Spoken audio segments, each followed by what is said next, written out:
This is All India Radio Shillong, the Northeast News Bulletin, read by Arundhati Paul. Manipur Governor Sushri Anasuya Uki inspected the Indo-Myanmar border fencing in Moreh town yesterday. The governor also visited the Assam Rifles forward post located in the town, where she was briefed by Border Roads Task Force BRTF officials about the progress of the ongoing fencing works. Officers of the Assam Rifles also briefed the governor about the security preparedness along the border to check infiltration, drug trafficking, illegal smuggling, and to face any eventuality in risk of the current political instability and disturbances in Myanmar at any time.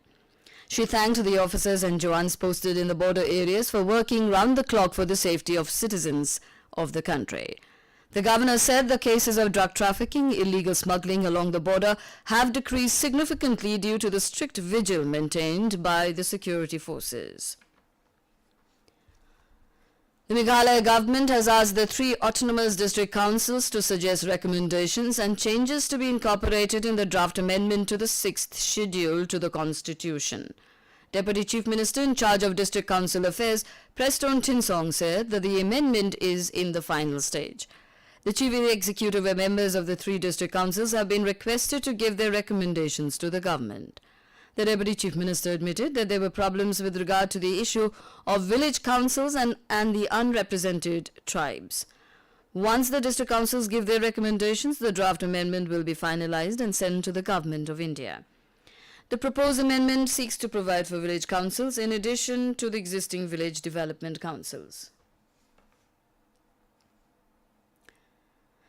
Nagaland Minister for Power and Parliamentary Affairs KG Kenye has stated that despite the late start, the state has been doing its best to catch up with the rest of the country in parliamentary affairs. Delivering the valedictory speech at the 2-day orientation program for legislators of the Nagaland Legislative Assembly yesterday, Mr. Kenya hoped the legislators become well versed with the proceedings of the House. Over the years, new versions of laws and acts have evolved without compromising the basics, which he said is the beauty of the Indian democracy. The Institute of Bioresources and Sustainable Development, IBSD Imphal, celebrated its Foundation Day yesterday by organizing seminar on synergizing research verticals to promote bioeconomy from bioresources of Northeastern region. The IBSD at Imphal, Manipur is the only institute of Department of Biotechnology.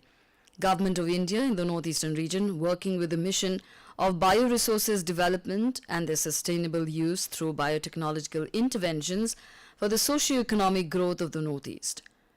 This institute also has 3 different entities, including its regional center at Gangtok in Sikkim, research nodes at Shillong in Meghalaya and at Aizawl in Mizoram. Meghalaya Health Secretary Ram Kumar S. has said that the government will deliver life-saving medicines at far-flung and inaccessible areas through use of drones. The Health Department has already pressed into action drones for the purpose and conducted more than 150 drone sorties so far.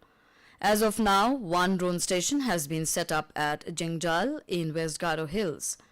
The government is gearing up to develop few more drone stations in West Khasi Hills and Reebhoy districts. The Health Department is facing challenge in flying drones in East Khasi Hills district as it falls under red zone due to its close proximity to Bangladesh. The Meghalaya government is following up the matter with the Ministry of Defence.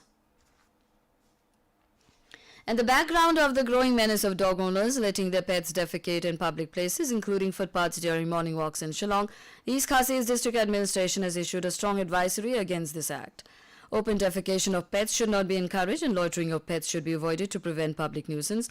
The Deputy Commissioner said in an advisory issued yesterday, caregivers have been advised not to feed street dogs close to public residences. They have been advised to avoid feeding street dogs immediately adjacent to areas in which children play or people take walks or are crowded. Sterilization of stray dogs is very important for management of street dog population, the DZ underscored.